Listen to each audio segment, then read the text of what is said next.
number one story this morning, especially in the black community, is about Bishop Eddie Long and the sex scandal.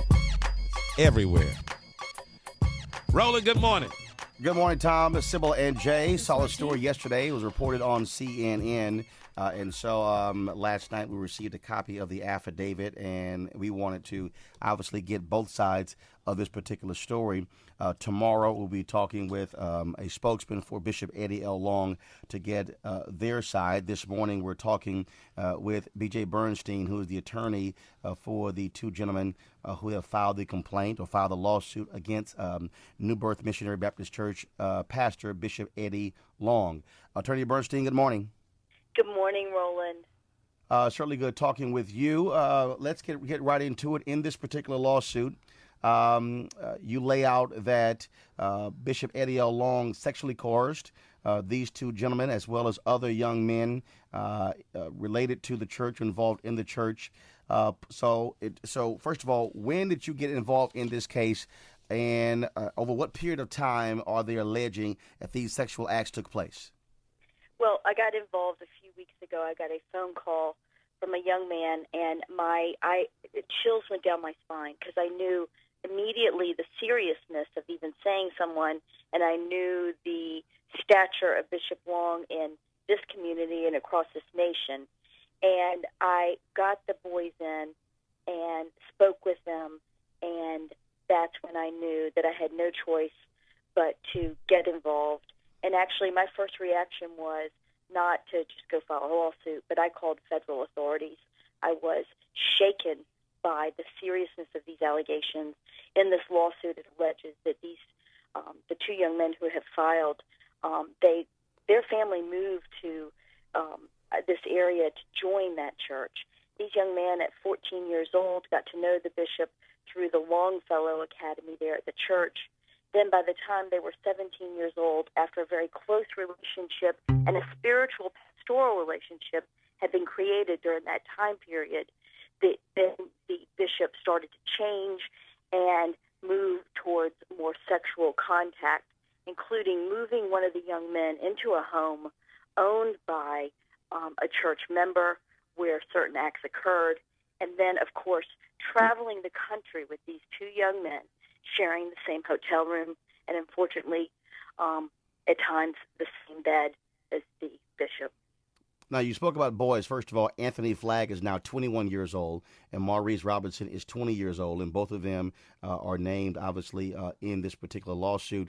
Absolutely. You told the Atlanta Journal-Constitution that you also have text messages, emails, as well as photos. Are those, in terms of from Bishop Long to these gentlemen, are those text messages, those emails, those photos sexual in nature?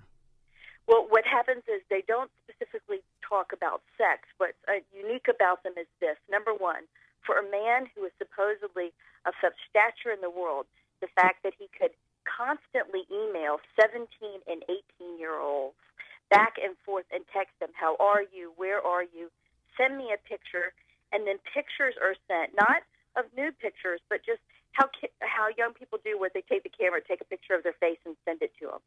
And, I mean, there are multiple instances where these photographs are sent. And that's not normal contact of a pastor. Remember, the pastor has a special relationship, and the law recognizes it because of the ability to exploit.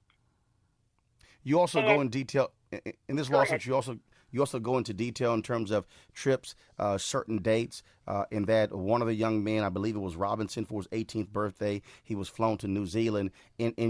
Prior to you filing this lawsuit, did you actually pull dates, pull records, pull travel information? That his passport reflects the dates that he traveled. By filing the lawsuit, I will be able to subpoena the records from the airport. I have multiple private email addresses that are the bishop's. We will subpoena all of those, and we will subpoena his phone records. I mean, some of these things you can't do till you file suit, but right. Yes, I've got that passport.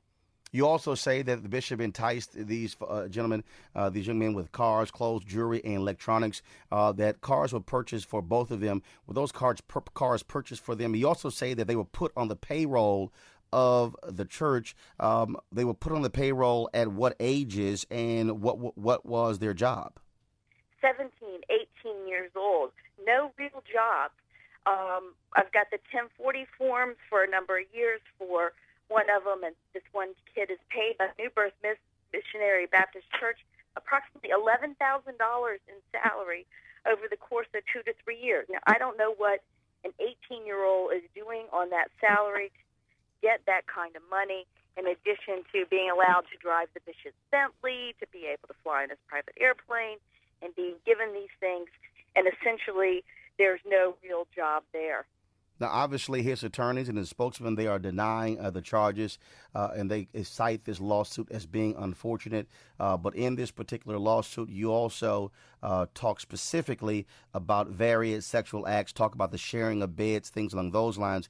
Obviously, that is surprising to people, considering you have a pastor who, first of all, had a very strong men's ministry, but also has been a vigorous supporter of marriage between man and a woman. The Southern Poverty Law Center has cited him as being extremely anti-gay marriage. Also led a march several years ago with Elder Bernice Johnson as well. Bernice King as well, as it relates to this particular issue. Yeah, and this is the thing. For these young church members to have to say publicly, and that's one of the things that struck me.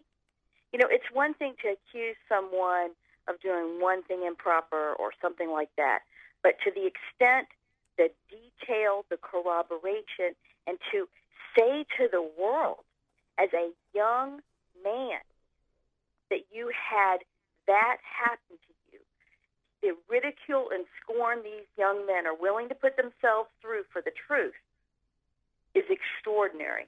Are you going to, I got to ask you, are you going to, first of all, before I even ask you about any potential settlement, were these two young men also involved in a burglary of Bishop Eddie L. Long's office this summer?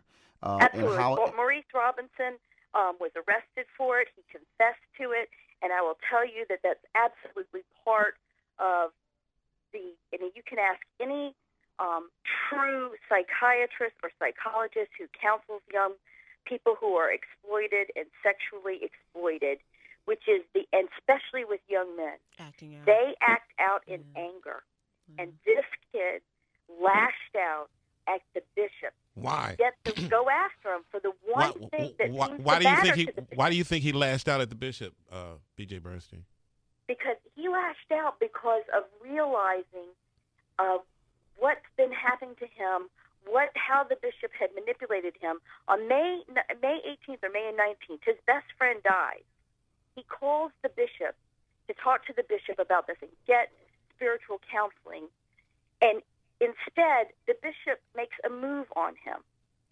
It sent him with the grief and the anger, and then realizing that it's happening to other young men because it was unspoken amongst the spiritual sons of that church. And he, as stupid as it is, but very real, we know this, he such intense anger that he went to the one place, a place where young men were brought for sexual experiences inside of that church, and takes from the bishop at that point what he believes only matters to him, which is money and jewelry and black diamonds and like the material things that he trapped around him. And he thought, well, that's how I can hurt him, because apparently that's all he cares about. BJ, you've asked for a jury trial, and obviously these are serious allegations that you also say that involve other young men as well beyond these two.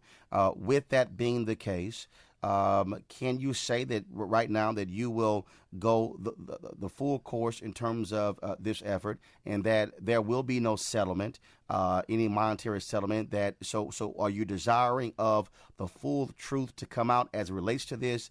Because if there's a settlement, obviously you typically have folks who don't admit guilt on both sides. Can you say right now that you will not settle, that these two young men are willing to take this all the way to trial, to lay everything out and expose it for everyone to see? I can tell you that what will happen next is that these young men will sit down under oath with the bishop's attorneys and be deposed, and they can ask him question after question after question on the record, and they will hear and see what I've been hearing in my office. And that's the first step. As for how long these go, we will go whatever length necessary to be able to make sure that this stops and that the bishop takes notice and that this denial of what he has created and is a way to stop other young men who we believe are around him. B.J. Bernstein, Atlanta attorney for Anthony Flagg and Maurice Robinson, both of the men who are making some serious allegations against Bishop Eddie L. Long.